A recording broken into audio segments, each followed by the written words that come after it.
On a brisk spring evening of 1933, flames flickered across the square in Berlin, consuming stacks of books with a fervor that mirrored the rising zeal of a nation in turmoil. University students, bathed in torchlight and shouting Nazi slogans, hurled the works of writers once celebrated for their intellect and creativity into the fire.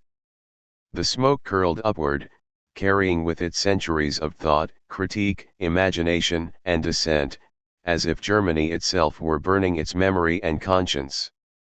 This dramatic scene was not an isolated spectacle but the opening salvo of a systematic campaign to control knowledge, silence opposition, and reshape the cultural landscape according to the ideological vision of Adolf Hitler and the Nazi Party.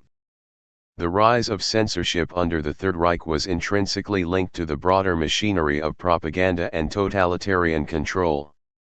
The Nazis understood that words held power, ideas could challenge authority, inspire rebellion, or foster empathy that contradicted the rigid racial hierarchy they sought to impose. Thus, control over literature became a critical component of consolidating power.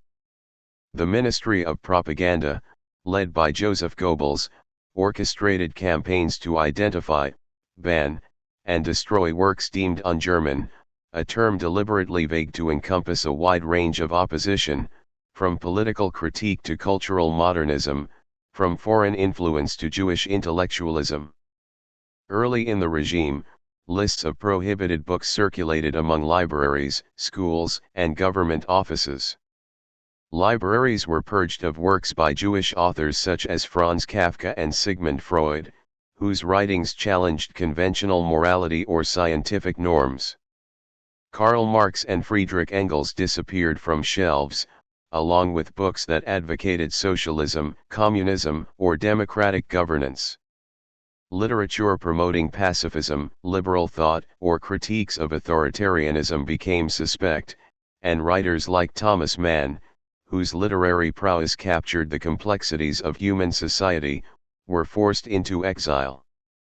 The censorship was methodical, targeting not only the content of ideas but also their creators, effectively ostracizing and silencing a generation of thinkers. The symbolism of book burning served a dual purpose, to terrorize and to demonstrate ideological supremacy. By publicly destroying literature, the Nazis communicated that dissenting voices would not merely be ignored but obliterated. University students, often mobilized as instruments of the state, were complicit in these acts, reflecting the regime's manipulation of youth to enforce conformity. The spectacle of fire-consuming books, once repositories of knowledge, imagination, and critical thought, was intended to normalize the erasure of alternative perspectives and legitimize the intrusion of the state into private intellectual life. While German authors bore the immediate brunt of censorship, foreign literature was also swept into the inferno.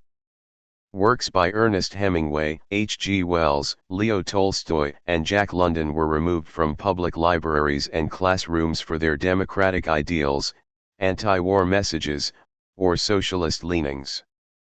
Even children's books were scrutinized, A. Milne's Winnie the Pooh, for its perceived Anglo-Saxon influence, and other texts that did not align with Nazi cultural norms were banned or restricted.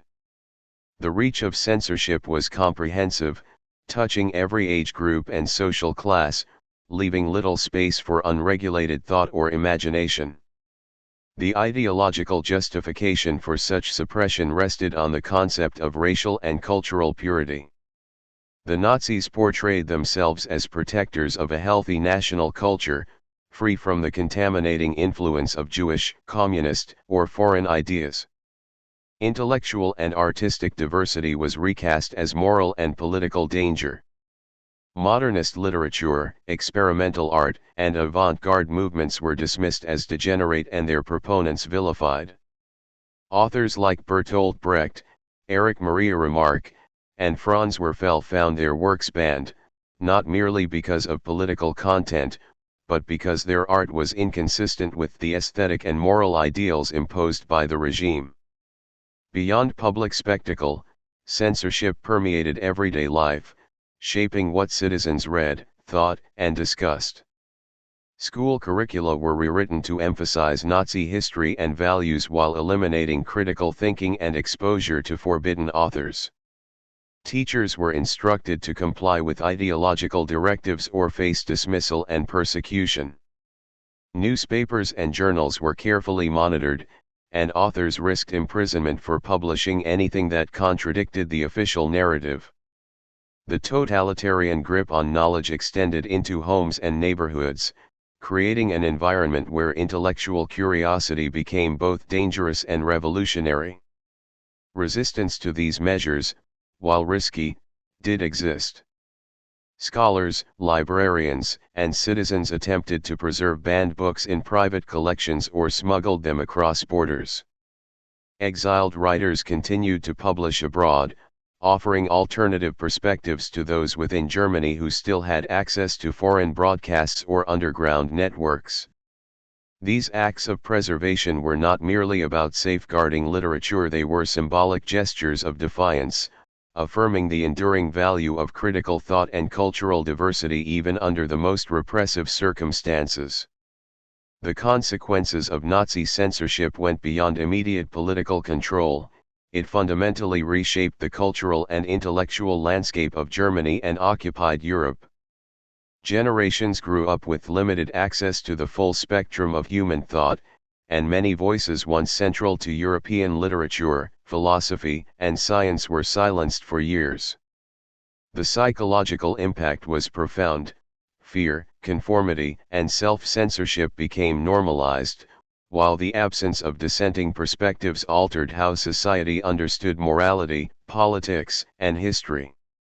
The eradication of books was an attack on memory itself, a deliberate effort to control not only the present but also the understanding of the past.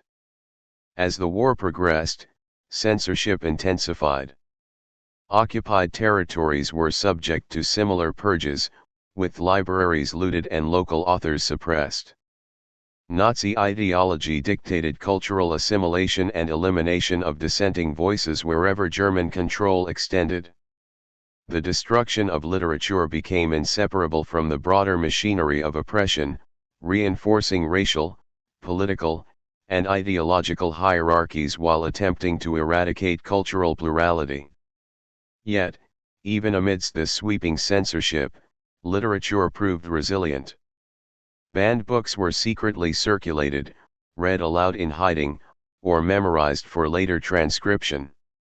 These clandestine acts maintained intellectual continuity, defied the imposed narrative, and kept alive the ideals that the regime sought to extinguish.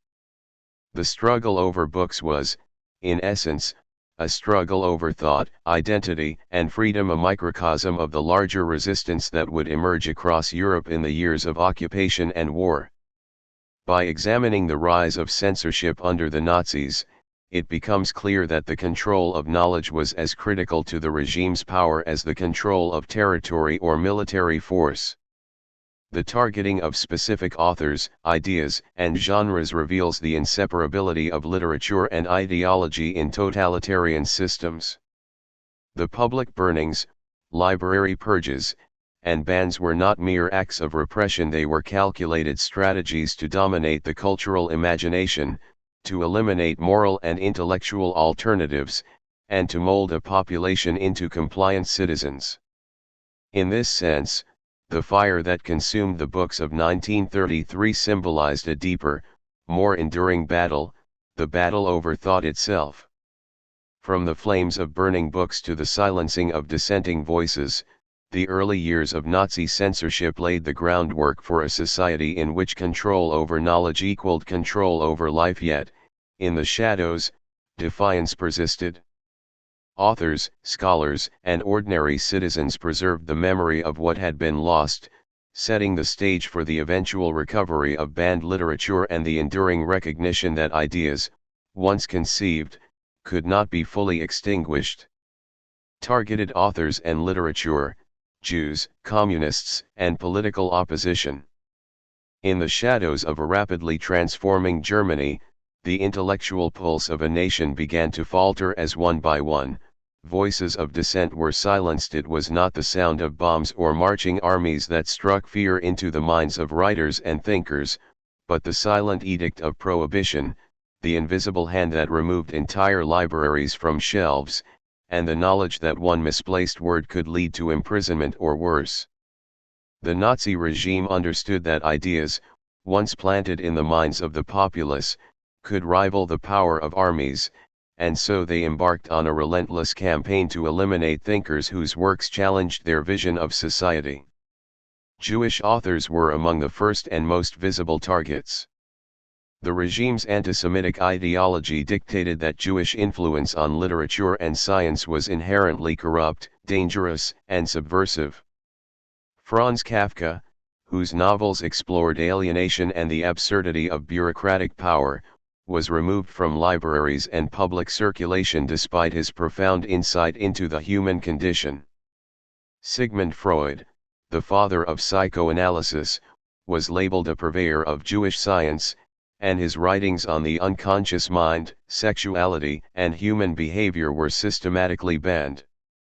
These measures were not only cultural attacks but personal assaults, intended to erase the contributions of entire communities from the public consciousness.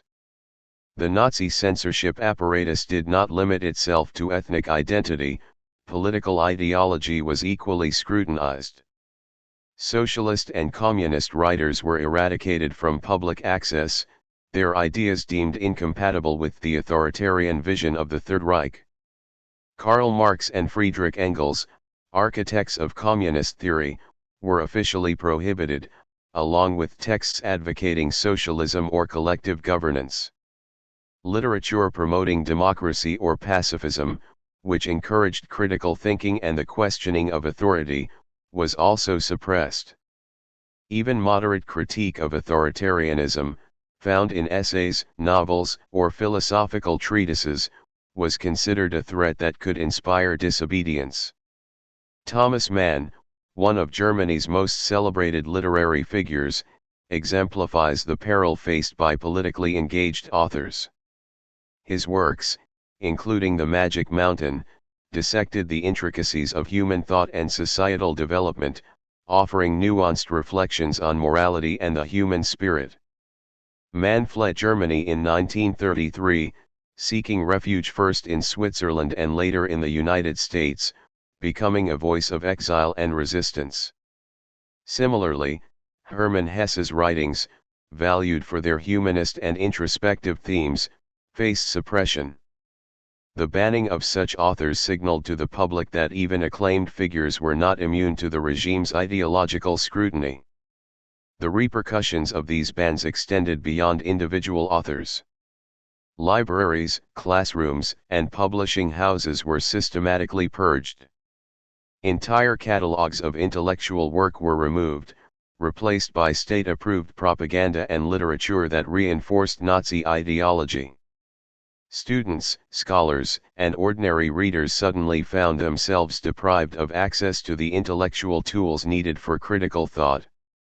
This absence created an environment where conformity was enforced not only through law but through the subtle erosion of cultural memory. The erasure of dissenting voices was as much psychological as it was political, shaping the mindset of an entire generation. In addition to German authors, foreign writers who expressed democratic, pacifist, or socialist ideals were also censored. Works by Ernest Hemingway, whose anti-war narratives exposed the brutality of conflict, and H.G. Wells, whose futuristic visions questioned the moral trajectory of humanity, were removed from public access. Leo Tolstoy, renowned for his critiques of militarism and institutional authority, was similarly banned. The regime's goal was not only to eliminate domestic dissent but to insulate the populace from global ideas that could inspire independent thought or challenge authoritarian control. Bertolt Brecht, a playwright and poet, faced particular scrutiny for his Marxist leanings and innovative artistic techniques. His works, designed to provoke critical reflection and social engagement, were labeled subversive and banned outright. Erich Maria Remarque, whose anti-war novel All Quiet on the Western Front exposed the horrors of World War I and questioned nationalist fervor, was similarly censored. The removal of these works demonstrated the regime's understanding that literature could influence morality, identity, and political consciousness, and that controlling the cultural narrative was essential to maintaining power. Resistance to these bans often emerged in unexpected forms. Scholars and intellectuals preserved banned texts in private collections, memorized passages, or secretly circulated manuscripts among trusted networks. Exiled writers continued to publish abroad, ensuring that their ideas could reach sympathetic audiences both within and outside Germany. The act of reading a forbidden book became an act of defiance, an assertion of intellectual autonomy in the face of oppression. In classrooms and living rooms, whispered discussions and clandestine study preserved the memory of what the regime sought to destroy, reinforcing the resilience of human curiosity and dissent. The regime's suppression also targeted the mechanisms of dissemination. Publishers faced coercion, censorship boards scrutinized every manuscript, and newspapers were tightly controlled. Authors who dared to oppose the official line risked imprisonment, exile, or execution. Yet even in these oppressive conditions, creativity found ways to survive. Allegorical narratives, coded language, and subtle critiques allowed writers to communicate resistance while avoiding direct confrontation. Literature became a battlefield of ideas, with words serving as both weapons and shields. The broader social impact of targeting authors and literature was profound. Communities lost access to a spectrum of thought that nurtured empathy, critical thinking, and engagement with global intellectual currents. Young readers grew up without exposure to diverse perspectives, while educators were forced to align teaching with ideology rather than inquiry. The cumulative effect was a society conditioned to accept a narrowed vision of reality, one in which moral ambiguity and intellectual challenge were systematically eliminated. The erasure of political, Jewish, and dissident voices represented not only cultural impoverishment but also a profound manipulation of collective memory. By examining the systematic targeting of authors under Nazi rule, it becomes clear that censorship was both a tool of control and a weapon of ideological warfare. The regime sought to dominate not just the physical space of Germany but the very minds of its citizens. Books were not simply banned, entire intellectual lineages were threatened, and the act of writing or reading became inherently political. Through suppression, intimidation, and the cultivation of fear, the Nazis attempted to reshape society from within, demonstrating the inseparable connection between knowledge, power, and conformity in totalitarian systems. From the destruction of books to the exile of authors, the era marked a profound confrontation between ideas and authoritarian control. Those who survived, both in Germany and abroad, carried forward the memory of banned literature, preserving the voices that the regime sought to erase. The targeting of Jewish, socialist, and politically engaged authors reveals the extent to which the Nazis feared intellectual freedom, recognizing that the power of thought could rival any army and ultimately undermine their claims to absolute authority. Modernism, foreign influence, and cultural purging. The streets of Berlin and other German cities buzzed with an eerie combination of artistic vibrancy and suffocating control. Galleries once celebrating avant-garde art now stood empty, their walls stripped of paintings deemed degenerate. Bookstores displayed only state-approved titles, and the murmur of experimental thought had been replaced by the predictable cadence of propaganda. For the Nazi regime, the war over literature was inseparable from the war over culture itself. Modernism, foreign influence, and even children's imagination were viewed not merely as threats to ideology but as corrosive agents capable of undermining the moral and racial purity that the state claimed to protect. Modernist writers, artists, and thinkers had long sought to push boundaries, challenging conventional forms of expression and exploring human consciousness in new ways. Bertolt Brecht, already targeted for his political leanings, embodied the intersection of artistic experimentation and social critique. His plays employed alienation effects, breaking the illusion of theater to provoke critical reflection among audiences. Similarly, Franz Werfel's novels and poetry navigated themes of existential struggle, faith, and identity. Such innovation, while celebrated in many parts of Europe, was anathema to Nazi ideals that demanded clarity, uniformity, and ideological conformity. Modernism's rejection of linear narratives, conventional morality, and rigid structures was cast as morally corrupt and politically subversive. Foreign literature faced similar scrutiny. Novels, essays, and philosophical works originating outside Germany were systematically evaluated for ideological contamination. Authors such as Ernest Hemingway, H.G. Wells, Jack London, and Leo Tolstoy were banned not simply for their critiques of war or society but because their ideas represented alternative moral frameworks incompatible with the totalitarian vision. Hemingway's anti-war narratives questioned the glorification of violence, Wells' futuristic imaginings highlighted societal inequalities, and Tolstoy's pacifism and spiritual philosophy offered a counterpoint to authoritarian doctrine. By controlling access to foreign thought, the Nazis sought to construct an intellectual island, isolated from external influence and firmly anchored in state-approved ideology. Even children's literature did not escape this purging. The regime recognized that early exposure to ideas could shape loyalty, morality, and imagination. Texts with Jewish authorship, pacifist themes, or foreign origin were removed from classrooms and libraries.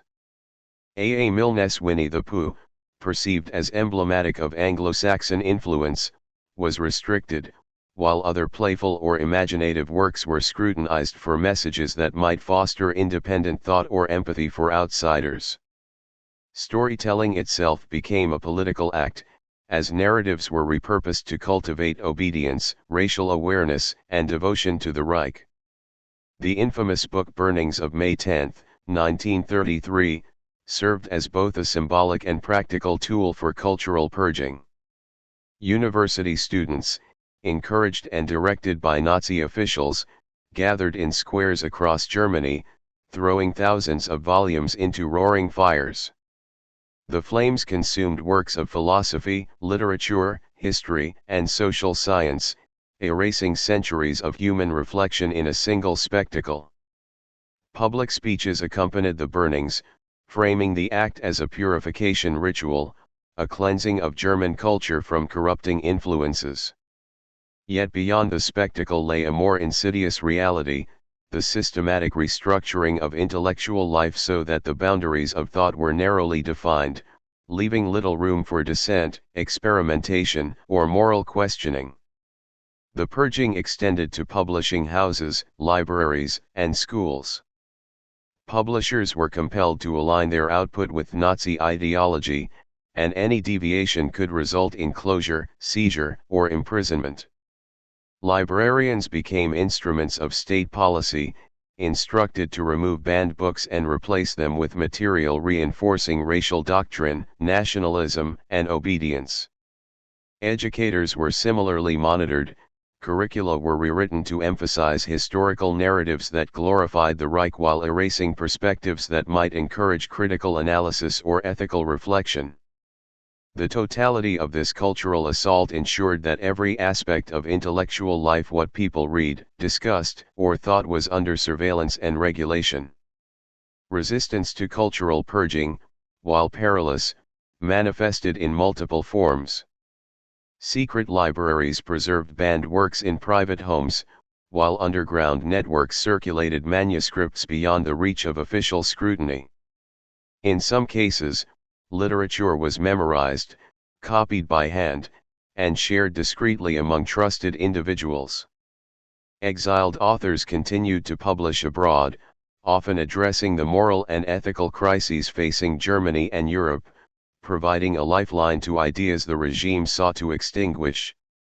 For many readers, simply possessing or reading a banned book became an act of courage, an assertion of autonomy and humanity in the face of systematic erasure. The consequences of suppressing modernist and foreign literature extended beyond immediate political concerns.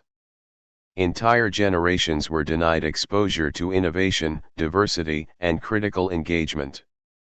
The absence of experimental narrative, international perspective, and imaginative exploration impoverished cultural life, creating a homogenized intellectual environment dictated by fear and ideology.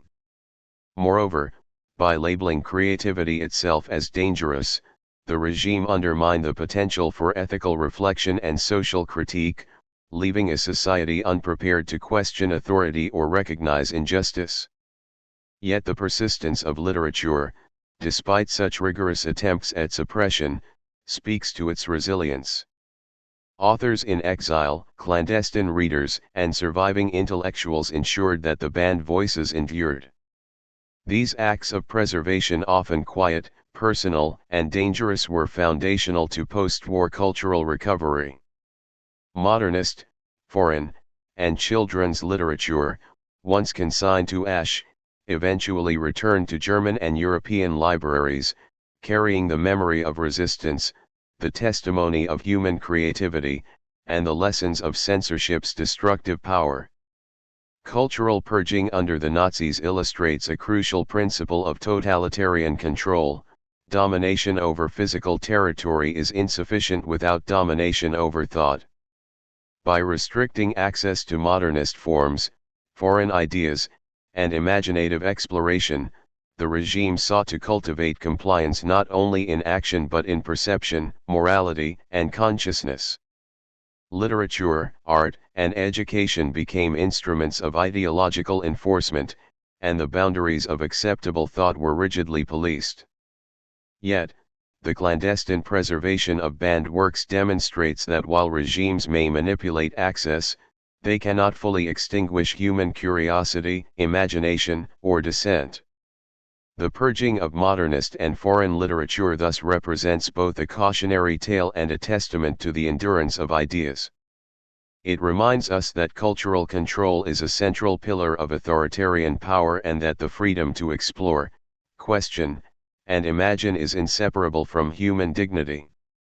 While the Nazis temporarily succeeded in constraining the flow of knowledge, their efforts were ultimately incomplete. The ideas they sought to obliterate survived through quiet defiance, exile, and memory, ensuring that future generations could confront oppression with the tools of literature, reflection, and creativity. In the end, the Nazi assault on culture was a war on imagination itself. By targeting modernist voices, foreign authors, and children's literature, they attempted to close the doors of possibility, shaping thought and morality to serve an ideology of uniformity, obedience, and racial supremacy. Yet the persistence of banned works, preserved through courage and ingenuity, underscores a profound truth: ideas, once conceived, cannot be entirely extinguished, and the human spirit will always seek expression, even in the darkest of times. Legacy and resistance, preservation, underground reading, and post-war repercussions. Even as the flames of burning books illuminated German squares in the 1930s, a quiet rebellion began to take root in the shadows, invisible to the public eye yet resolute in its purpose. While the Nazi regime celebrated the eradication of literature as a demonstration of ideological supremacy, countless individuals recognized that extinguishing physical books did not equate to extinguishing ideas.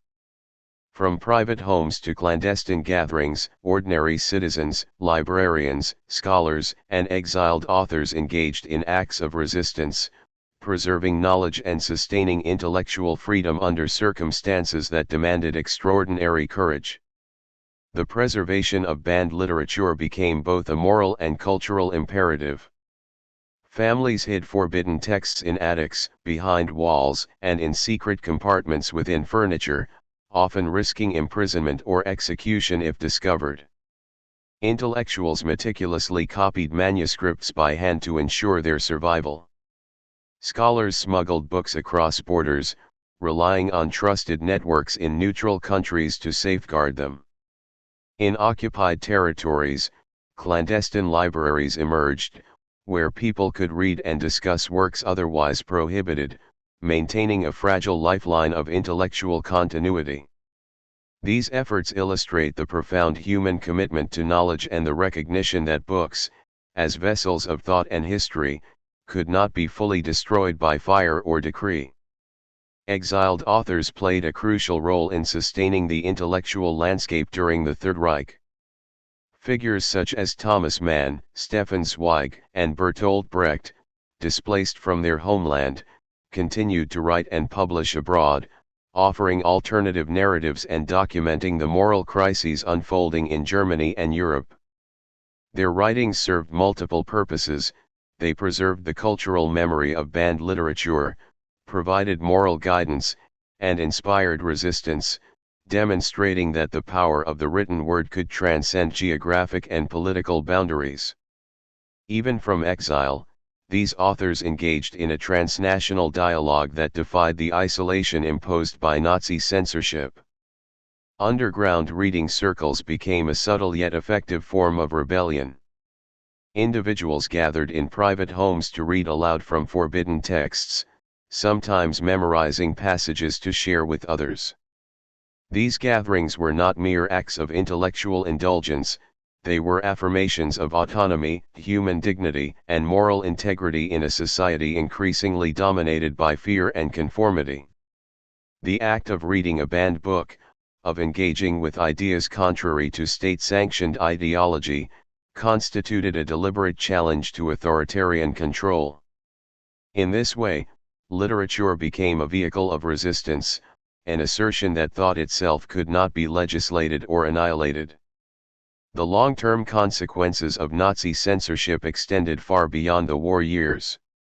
The systematic targeting of Jewish authors, political thinkers, modernists, and foreign literature left cultural voids that required deliberate post-war recovery. Libraries had to be restocked, educational curricula rewritten, and literary canons reconstructed. Exiled authors returned, manuscripts that had survived in private collections were reintroduced, and societies confronted the ethical imperative of remembering what had been nearly lost. This recovery was not merely logistical, it was also symbolic, a restoration of intellectual and moral equilibrium, and a repudiation of the totalitarian vision that had sought to obliterate dissenting voices. The post-war impact also manifested in broader cultural consciousness. The knowledge of what had been censored, and why, provided future generations with critical lessons about the fragility of intellectual freedom. Scholars analyzed the mechanisms of Nazi control, examining how propaganda, education, and institutional complicity facilitated censorship. These studies underscored the vital importance of safeguarding access to diverse perspectives, encouraging critical thinking, and resisting the centralization of ideological authority over knowledge. In essence, the legacy of banned books served as both a warning and a testament to the resilience of human thought. Resistance through literature was complemented by broader acts of moral defiance. Individuals who preserved banned texts often did so alongside other forms of opposition, such as sheltering persecuted populations or participating in underground political networks. The preservation of books thus became part of a larger ethical framework, one that emphasized responsibility to memory, culture, and humanity itself. In hiding texts, sharing ideas, and continuing to read, these actors ensured that the foundations of society, reason, empathy, and critical engagement survived even amidst systemic oppression. The clandestine efforts to maintain intellectual freedom also highlight the universality of literature as a tool of identity and moral reflection. Across Europe, readers and writers understood that ideas carry power beyond immediate contexts, capable of shaping perceptions, influencing decisions, and inspiring action. By sustaining access to banned works, resistance networks preserved not only specific texts but also the capacity for independent thought and the moral imagination necessary to recognize injustice. literature became both a repository of memory and an instrument for cultivating ethical awareness, reminding readers that human agency endures even under extreme duress. Furthermore, the survival and resurgence of banned literature post-1945 underscore the durability of ideas against attempts at totalitarian suppression. Texts once destined for oblivion returned to public consciousness, reintegrated into educational institutions, libraries, and publishing industries. The stories of Franz Kafka, Sigmund Freud, Thomas Mann, Bertolt Brecht, and countless others reclaimed their rightful place in intellectual and cultural discourse. Their works, preserved through risk, devotion, and clandestine ingenuity, testify to the enduring human capacity to safeguard knowledge, resist ideological oppression, and ensure that future generations inherit the full spectrum of human thought. The lessons of this era extend beyond history and into contemporary reflection. The Nazi campaign against literature demonstrates how censorship, when combined with ideological extremism, can devastate culture, memory, and society's moral compass. Yet, the parallel story of preservation, resistance, and eventual recovery illuminates the resilience of ideas, the power of moral courage, and the essential role of literature as both a mirror and a guide for humanity. In preserving banned books, individuals asserted a fundamental truth, that while regimes can burn texts, they cannot destroy the ideals, imagination, or consciousness those texts inspire. Ultimately, the legacy of Nazi censorship is dual. It is both a warning and a testament. It warns of the fragility of intellectual freedom under authoritarianism and the catastrophic consequences of silencing thought. Simultaneously, it celebrates human resilience, the determination to preserve knowledge, and the unyielding belief that ideas once conceived transcend oppression. The clandestine preservation of literature, the courage of exiled writers, and the quiet defiance of readers collectively ensured that even in the darkest times, human thought, creativity, and moral reflection could not be extinguished. From these acts of resistance emerged not only the recovery of banned books but also a deeper understanding of the enduring power of ideas and the responsibility to protect them.